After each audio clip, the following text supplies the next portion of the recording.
नमस्कार, बहुत स्वागत है आपका। इंडिया वॉइस देख रहे हैं आप, मैं हूं आपके साथ शिवम सोने। 23 मई 2017 की वो तारीख जो छत्तीसगढ़ की सियासत में सबसे काला दिन, जब लोकतंत्र को न मानकर आतंक फैला रहे नक्सलियों ने झीरम हत्याकांड को अंजाम देकर देश का दूसरा सबसे बड़ा नक्सली हमला किया था।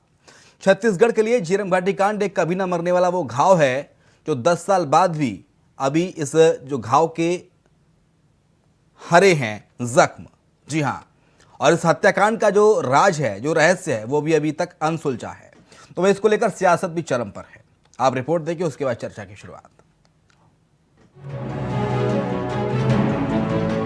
25 मई 2017 को बस्तर जिले की झीरम घाटी में अंजाम दिए गए देश के दूसरे सबसे बड़े नक्सली हमले को 10 साल पूरे हो जाएंगे। छत्तीसगढ़ के लिए ये जख्म आज भी उतना ही हरा है जितना 10 साल पहले था। हमले में छत्तीसगढ़ कांग्रेस के कई प्रमुख नेताओं समेत कुल 32 लोगों की बेरहमी से हत्या कर दी गई। इस घटना के बाद कांग्रेस की टॉप लीडरशिप मानो खत्म हो गई थी।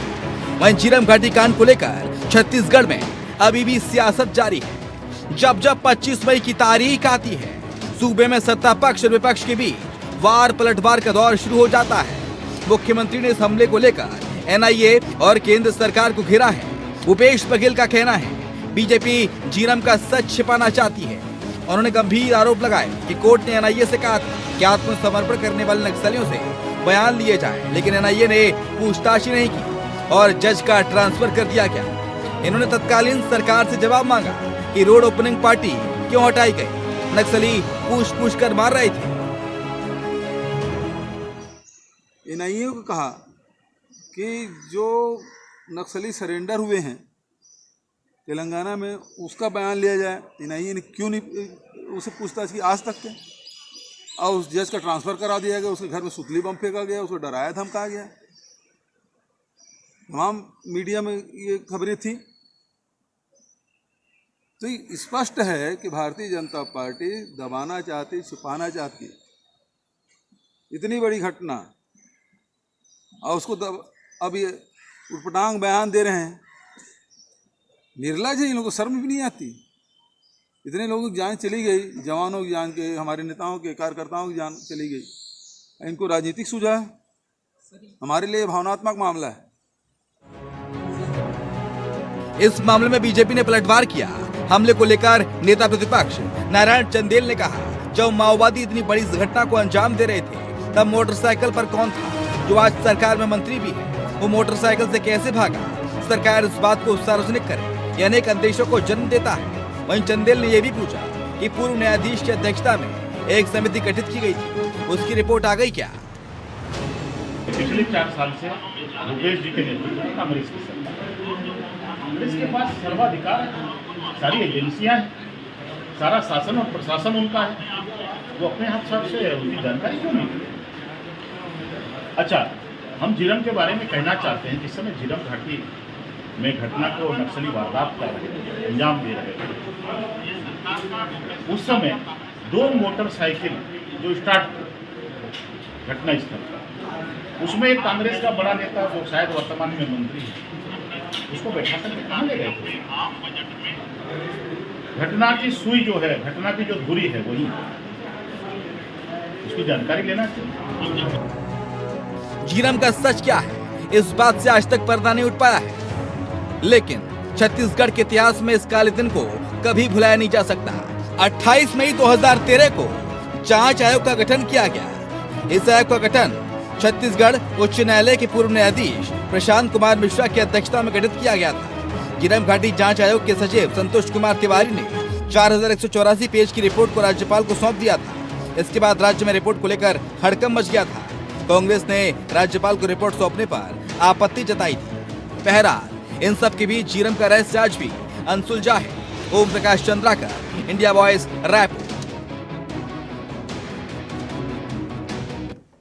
तो झीरम घाटी कांड का अनसुलझा रहस्य आखिरकार कब सुलझेगा? आखिर वो कौन से राजदार हैं जिनको लेकर बार बार कांग्रेस टारगेट करती है और कहती है कि झीरम घाटी के सच को छिपाया जा रहा है? दरअसल 25 मई 2013 को झीरम घाटी कांड हुआ था छत्तीसगढ़ में, और इसमें काफी कांग्रेस के नेताओं की जान गई थी। एक तरह से इसे शहादत नाम दिया गया। 32 लोगों की बेरहमी से हत्या कर दी गई थी नक्सलियों के द्वारा। 200 से ज्यादा नक्सली आए और पूरे जो कॉन्वॉय था, पूरा जो काफिला था कांग्रेस के नेताओं का, उसे घेर लिया। बीजेपी से अशोक बजाज हैं, प्रवक्ता भारतीय जनता पार्टी, इस वक्त हमारे साथ जुड़ गए हैं। बहुत स्वागत है अशोक जी आपका। सर, सीधा सीधा आरोप लगा रहे हैं भूपेश बघेल की अनसुलझे रहस्य हैं झीरम घाटी कांड के और बीजेपी नहीं चाहती कि वो बाहर आए। अशोक बजाज जी। एवं जी, सबसे पहले तो मैं झीरम कांड में जो शहीद हुए हैं उन सभी नेताओं को श्रद्धांजलि देता हूं, नमन करता हूं।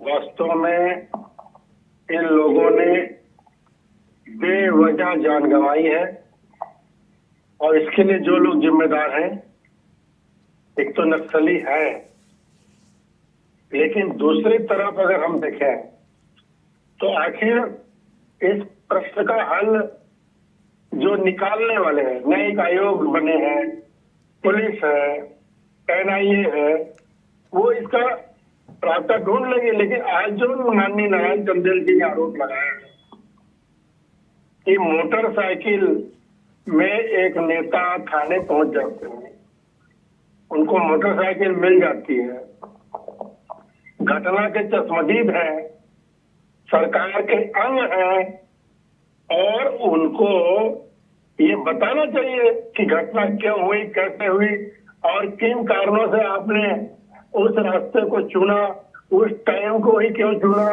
ये तो आपको सरकार में जो लोग हैं उनको बताना पड़ेगा। माननीय मुख्यमंत्री जी तब मुख्यमंत्री नहीं थे, उस समय वो कहते थे कि मेरे पास पूरा सबूत है। 4.5 साल से आप सत्ता में है, आप सबूत के आधार पर कार्रवाई करिए और जो भी जिम्मेदार है उनको सजा दीजिए। भारतीय जनता पार्टी आपके साथ है। जहां तक नक्सली गतिविधियों का सवाल है तो आज भी कोई नक्सली गतिविधियां थम गई ऐसा नहीं है। भारतीय जनता पार्टी के कार्यकर्ताओं को टारगेट करके उनकी हत्या की जा रही है। सीधा सीधा आरोप लगा रहे हैं कि जो नक्सलियों को उस दरमियान गिरफ्तार किया गया था, अशोक बजाज जी, अशोक बजाज जी, उनके घर में घुस के उनकी हत्या हो रही है। तो ये तो हो रहा है, उनका कोई धर्म तो है नहीं। अशोक बजाज जी कह रहे हैं कि जो नक्सलियों ने गिरफ्तार, जिन नक्सलियों को गिरफ्तार किया गया था उन्होंने क्या कुछ कहा वो अभी तक सच देश के सामने नहीं आया है। साथ ही जज का ट्रांसफर किया गया। जी, सवाल दोहराएंगे? आवाज आ रही है सर मेरी आपको? हाँ, आवाज आ रही है। हाँ जी सर, जो जिन नक्सलियों को गिरफ्तार किया गया उस दरमियान एनआईए के द्वारा, उन नक्सलियों ने क्या कुछ कहा, उनके क्या बयान थे, वो सच अभी तक देश के सामने नहीं आया, ऐसा कह रहे हैं भूपेश बघेल। आना चाहिए ना, आना चाहिए, क्यों नहीं आ रहा है? नहीं, उस दरमियान सरकार तो आपकी थी ना सर। 2013 में प्रदेश में सरकार तो आपकी थी और केंद्र में उसके बाद 2014 में आपकी सरकार आ गई थी।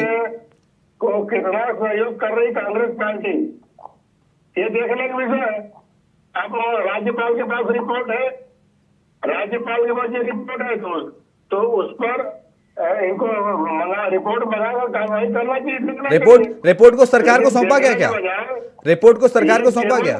जब ये तारीख आती है 25 मई, तब तक ये अपना राजनीतिक सुबह छोड़ देते हैं, झूठी सहानुभूति लेने का प्रयास करते हैं। ऐसा नहीं है। देखिए, सच्चाई में के लिए गहराई तक जाना पड़ेगा आपको। और जो लोगों में जिस बात की आशंका है कि इसके लिए जिम्मेदार कौन है, इसका खुलासा होना चाहिए। दूध का दूध, पानी का पानी होना चाहिए। भारतीय जनता पार्टी चाहती है। तो दूध का दूध पानी का पानी कौन करेगा सर? 2014 से तो केंद्र में आपकी सरकार है, एनआईए आपके अंडर में आती है। भाई, जिनके पास सबूत है वो मुख्यमंत्री है, जो चश्मदीद गवाह है वो मंत्री है। तो उस स्थिति में भारतीय जनता पार्टी में हर दोष को मर देने से काम नहीं चलने वाला। ये दोष मरने का जो फैसला है वो छत्तीसगढ़ में है। विपक्ष के पास सारा दोष मर दिया जाता है। सरकार में आप में पावर आपके पास है, आपके पास सारे पुलिस प्रशासन सब आपके अधीन में है। तो आपको कार्रवाई करना चाहिए, कार्रवाई करके बताना होगा, दिखाना होगा, तब जनता विश्वास करेगी। लेकिन आप केवल भारतीय जनता पार्टी पर आरोप लगा नहीं सकते नहीं सर, 2018 तक तो 2013 में हमला हुआ, 2013 में हमला हुआ, 2018 तक तो आपकी सरकार रही ना प्रदेश में। ठीक है, हम लोग उनकी नजर में तो हम दोषी हैं, लेकिन आपने उस दोषियों के खिलाफ कार्रवाई करने के लिए क्या कार्रवाई की? कौन से दोषी? कौन सा सबूत खोज के निकाला बताइए ना। कौन से दोषी सर? आप ठीक है, किसी को दोष भूपेश बघेल कह रहे नक्सली नाम पूछ कर हत्या कर रहे थे। आप ये बताइए, आप बताइए कि उसी रास्ते को वापसी के लिए क्यों चुना गया, उसी समय को क्यों चुना गया? कुछ नेता अलग वहां से अलग दिशा से आए, कुछ नेता इस दिशा से आए, इसका भी तो खुलासा जांच कमेटी करेगी। भूपेश बघेल कह रहे हैं कि नक्सली नाम पूछते थे फिर गोली चलाते थे, पहले नक्सली नाम पूछते थे फिर गोली चला रहे थे। भाई नक्सली अगर ऐसा कर रहे थे तो उन नक्सलियों की धरपकड़ होनी चाहिए, क्यों नहीं हो रही है? अभी तक उन नक्सलियों को सजा, जो भी जिम्मेदार है हत्या के लिए, उनको सजा क्यों नहीं मिल रही है? और जो नारायण चंदेल कह रहे हैं, अशोक बजाज साहब,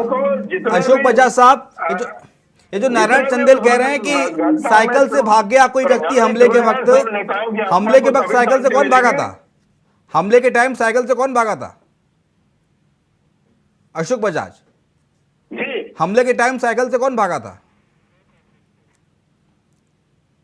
ये तो नारायण चंदेल जी ने प्रकट किया कि सरकार में जिम्मेदार पद में है, तो ऐसे लोग जो ये बताएं, इनको मालूम होना चाहिए कि कैसे वो रास्ते को क्यों चुना गया वापसी के लिए, उसी समय को क्यों चुना गया। ठीक है। और कुछ लोग अलग दिशा से आए, कुछ लोग अलग दिशा से आए, कुछ अलग प्रकार की गाड़ियों से आए, कुछ अलग प्रकार का। तो ये रूपेश दुबे इस वक्त हमारे से जुड़ गए, प्रवक्ता कांग्रेस पार्टी के। रूपेश जी, बहुत स्वागत है आपका।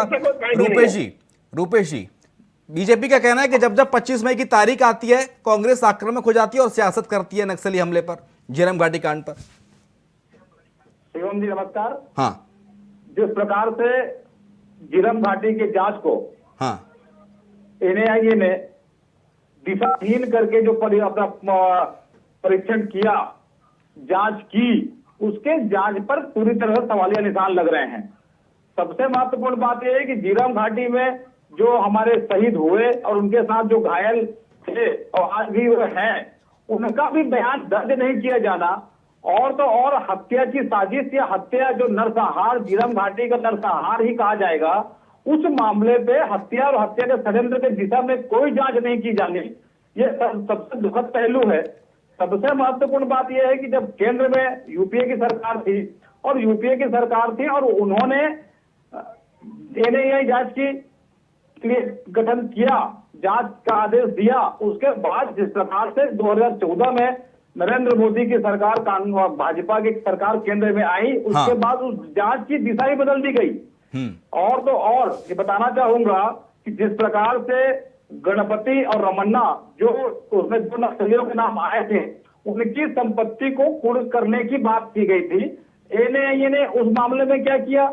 मुख्यमंत्री डॉक्टर रमन सिंह तत्कालीन मुख्यमंत्री थे, उन्होंने सीबीआई जांच की मांग की थी। उस दिशा में उन्होंने क्या किया?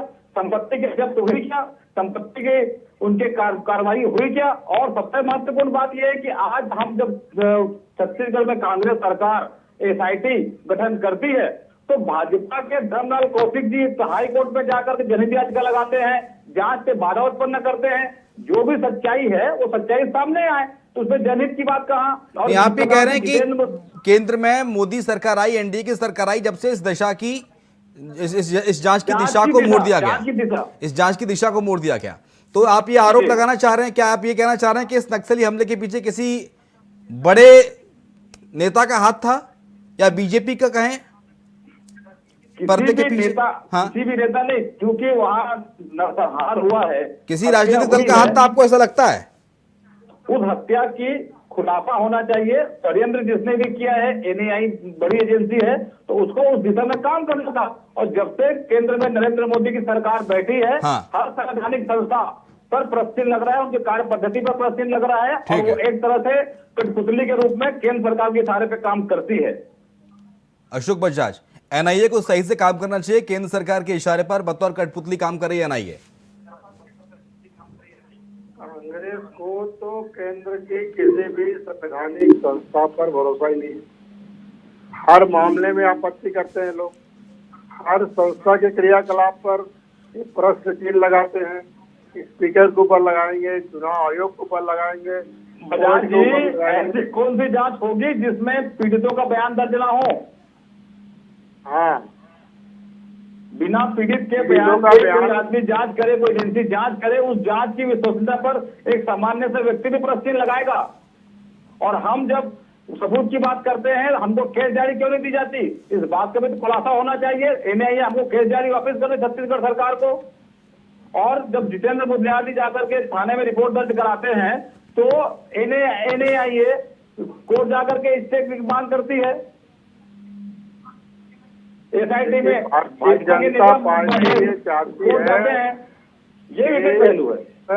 इसके लिए जो भी जिम्मेदार है उनके खिलाफ कार्रवाई होनी चाहिए। जो भी इस घटना में प्रभावित हुए, एनआईए ने उनकी तो रुपेश जी आत्मा को रिपोर्ट शांति सौंप दी मिले, राज्यपाल उनके को। परिवार के लोगों को रुपेश जी न्याय मिले। जो रिपोर्ट ये सौंपी एनआईए ने जनता राज्यपाल को, पार्टी उसमें क्या कुछ रहा? चाहती है राज्यपाल को रिपोर्ट सौंपने के बाद और हाँ। रिपोर्ट को सार्वजनिक करना था और रिपोर्ट के बाद केस जारी को छत्तीसगढ़ सरकार को वापस कर दें।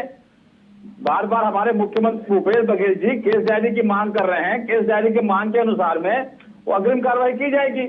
और ठीक यदि है। बजाज जी आज बोल रहे हैं कि जिस पर भी निष्पक्ष जांच हो और जो दोषी हो उन पर कार्रवाई हो, तो क्यों नहीं धर्मलाल कौशिक जी को बोले कि आप एसआईटी की मांग, एसआईटी की जांच पे क्यों आपको अविश्वास है? भैया, क्यों आप आपके हाईकोर्ट जा रहे हैं? केस डायरी दे दीजिए सर। आपके अशोक पास बजाज, सबूत राज्यपाल है। के पास जो केस डायरी है वो दे दीजिए, सौंप दीजिए भूपेश सरकार को, भूपेश बघेल को। 4.5 साल से आपने सबूत को दबा क्यों रखा है? नहीं, आपने रिपोर्ट कहा अब तक सार्वजनिक क्यों नहीं की गई हमारे एनआईए की? सबूत का खुलासा होना चाहिए। अशोक बजाज जी, दूध और पानी अशोक का बजाज जी, पानी खुलासा हो जब होगा जब रिपोर्ट अब ये सार्वजनिक होगी। तकनीकी मामलों में इधर अशोक उधर बजाज, क्या जरूरत है? अशोक बजाज, खुलासा जब होगा जब रिपोर्ट सार्वजनिक होगी। रिपोर्ट सार्वजनिक क्यों नहीं की गई एनआईए की? अब ये तो सरकार का मामला है, सार्वजनिक करती है नहीं करती है। अरे राज्यपाल के पास है अगर सर, रिपोर्ट राज्यपाल आई है, राज्यपाल तो किसके होते हैं? रिपोर्ट के केंद्र आधार सरकार पर के होते हैं। सरकार को करना चाहिए, लेकिन केवल राज्यपाल की नियुक्ति कौन सियासत करता है? करने केंद्र से सरकार काम करती है नहीं सर। सियासत करने से काम राज्यपाल ने चलने रिपोर्ट वाला है। नहीं सौंपी, राज्यपाल ने सार्वजनिक नहीं की रिपोर्ट, सरकार को नहीं दिखाई। अब तो राज्यपाल से बात करना चाहिए, नहीं तो राज्यपाल से संपर्क करना चाहिए, हाँ। उसे रिपोर्ट लेना चाहिए। लेकिन हाँ, और भूपेश आखिर बघेल आपत्ति राज्यपाल जो से है बात इस करेंगे, रिपोर्ट पर संपर्क करेंगे और राज्यपाल हंसते हंसते दे देंगे रुपेश दुबे, लीजिए साहब रिपोर्ट, दिखा दीजिए जनता को। देखिए, पूरी तरह से भाजपा इस मामले पर अपनी नाकामियों को पिछले 15 वर्षीय जो भाजपा सरकार रही जिसके कार्यकाल में घटना घटित हुआ उसकी नाकामियों को और केंद्र सरकार ने जिस प्रकार से जांच की दिशा बदली उसकी असफलता को और साजिश को छुपाने के लिए ये नहीं, आपको क्या इसके पीछे क्या साजिश लगती है रुपेश दुबे? साजिश क्या लगती है? क्यों आखिरकार जांच की दिशा बदली गई? क्या कारण हो सकते हैं? कुछ तो एक्सपेक्ट कर रहे होंगे आप, मन में कुछ तो विचार ख्यालात आ रहे होंगे। राजनीतिक दल कांग्रेस हाँ के पूरे शीर्ष नेतृत्व पर हमला हुआ है। हाँ, और हमला होने के बाद हमने अपने नेताओं को खोया है। यदि भाजपा सरकार के समक्ष, भाजपा सरकार के पास यदि नेक नियति होती हाँ। तो उन्होंने जिस प्रकार से सीबीआई जांच की मांग की थी, सीबीआई विधानसभा सत्र में उन्होंने कहा था, बजट सत्र में सीबीआई की जांच कराते। और सरकार स्वयं देखिए, यूनिफाइड कमांड की बात होती है, वो नक्सली घटनाओं से, नक्सली मूवमेंट से लड़ने के लिए एक कार्य योजना बनती है। उसके अध्यक्ष मुख्यमंत्री और मुख्य सचिव का कार्य होता है। हाँ। उनसे भी एनआईए ने कितने बार जांच की, कितने बार पूछताछ की, इस बात का भी खुलासा एनआईए को करना था। एनआईए का हर एक जांच जो कार्रवाई है वो अपने आप में प्रश्न लगाता है। ना तो उन्होंने कोई हत्या के संबंध में जांच की, ना ही यूनिफाइड कमांड के संबंध में जांच की, और ना ही पीड़ितों से जांच की। नहीं, आप ये कहना चाह रहे हैं कहीं ना कहीं कि इसमें साजिश है, हत्याकांड में साजिश है, हमले में साजिश रची गई थी। बिल्कुल साजिश है, और साजिशकर्ता का और हत्या का षड्यंत्र का पूरी तो तरह से सरकार तो उस वक्त खुलासा बीजेपी की थी, 2013 में रमन सिंह मुख्यमंत्री हुआ करते थे। मुख्यमंत्री डॉक्टर रमन सिंह हुआ करते थे, और केंद्र सरकार ने मनमोहन सिंह की सरकार ने तत्काल एनआईए की जांच के NIA जांच दल गठन किया। और उसके बाद जिस प्रकार से छत्तीसगढ़ सरकार को सहयोग करना था, छत्तीसगढ़ सरकार को कार्रवाई करनी थी। हाँ। और सबसे महत्वपूर्ण बात बताऊंगा, एएनआई कभी भी घटनास्थल पर नहीं गई। हाँ। वो धमतरी में और अन्य जगहों में बैठ करके बयान दर्ज किए। जिस प्रकार से कार्रवाई एएनआई ने की, उससे निश्चित रूप से आप स्वाभाविक राज्य है। में सरकार में केंद्र को दोषी देते हैं, केंद्र में सरकार एनआईए घटनास्थल पर नहीं गई, ये बात किसने कही आपसे? रूपेश दुबे,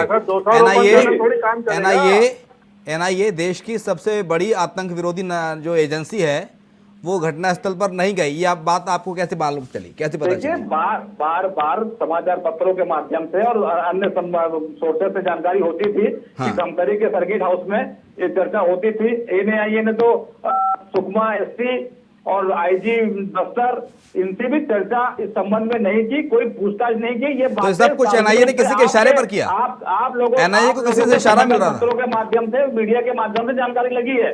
और जो मीडिया दिखाती है, मीडिया पारदर्शितापूर्ण कार्य करती है। हाँ। लेकिन एएनआईए ने सबसे महत्वपूर्ण, सबसे बड़ी चूक एएनआई की कि पीड़ितों का बयान दर्ज नहीं किया जाना, और तो और पीड़ित परिवार है उनसे भी कोई बयान, उनका भी कोई बयान दर्ज नहीं किया जाना, और रमन्ना और गणपति के चलान, पूरक चलान। भाई सब किसी आरोपी के नाम यदि घटना स्थल में या किसी घटना में आया है, तो जब तक कि न्यायालय के अनुमति नहीं होगी उसके नाम को विलोपित नहीं किया जा सकता। लेकिन इन्होंने उसके नाम को विलोपित कर दिया, उनकी संपत्ति के संबंध में कोई जांच नहीं की, उनकी संपत्ति का कोई खुलासा नहीं किया, संपत्ति पूर्ण करने कोई कार्रवाई नहीं की। इतने सब कार्रवाई एएनआईए ने जो जिस प्रकार से की है, इसलिए हम डंके के चोट पे बोल रहे हैं कि ये जांच निष्पक्षता से नहीं हुई है। अशोक बजाज, एनआईए की टीम ने ना तो बयान दिए पीड़ितों के, ना पीड़ित परिवारों के बयान लिए। इसके पीछे मंशा क्या रही एनआईए की, ये तो हालांकि मैं आपसे नहीं पूछ सकता क्योंकि आप एनआईए की प्रवक्ता नहीं है, लेकिन इतना तो आप बता ही सकते हो, कर ही सकते हैं कि सियासत से इतर निष्पक्षता से जांच हो और जो दोषी उस पर कार्रवाई हो, जो सच है वो पूरे देश के सामने आए कि आखिरकार ऐसा क्यों हुआ, क्यों झीरम घाटी कांड हुआ, क्यों देश के दिग्गज कांग्रेस नेताओं को खोना पड़ा इस झीरम घाटी कांड में, जो आज देश का प्रतिनिधित्व कर रहे होते। देखिए, अगर कांग्रेस मानती है कि ये जो नरसंहार हुआ है, हाँ, नक्सलियों द्वारा हुआ है, हाँ, तो आप 4.5 साल से ये नक्सलियों के द्वारा हुआ है, ये तो किसी से छिपा नहीं है ना सर। नक्सलियों ने इसको अंजाम दिया, किसी से छिपा नहीं है, पूरा देश जानता है। तो नक्सली उन्मूलन के लिए आपने क्या उपाय किया? कितने नक्सली को आपने मारा? अरे आप हमारे विधायक भी अभी मरे, हमारे जिला के प्रदेश के पदाधिकारीगण को टारगेट किलिंग किया गया, तब भी आपकी कान नहीं खुली।